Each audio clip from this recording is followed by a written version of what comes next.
sources that are close to this investigation. Correct. Go ahead and tell us right now what we can say. Well, first of all, starting with the point about whether it was a strangling or whether it was suicide, which is what's coming out right now.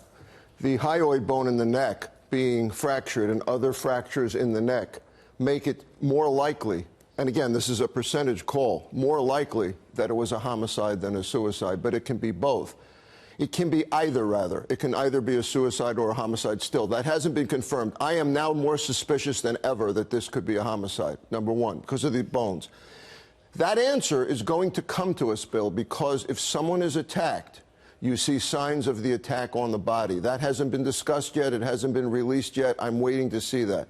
If someone holds you down and strangles you, you see evidence on the body, bruises.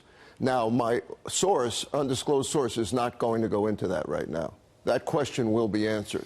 The other question that's come up that you just brought up is about this suicide watch situation, which is shocking to me as a physician who has dealt with severely depressed and suicidal patients. 6 days on a suicide watch, prison officials reportedly removed it. Prison officials, guided by who? What self-respecting psychiatrist would say, okay, he's no longer suicidal. There was evidence on July 23rd that he may have done something to his neck, or someone did. Right then, suddenly, 6 days later, he waves his hand, says he's fine, and he's put in an area where ultimately he's unobserved because, as you know, people fall asleep and they falsify records reportedly. Yeah. This situation, and then there are sheets in the room that you can hang yourself with, and there's a bunk bed. So this situation smells. Right, let's see what we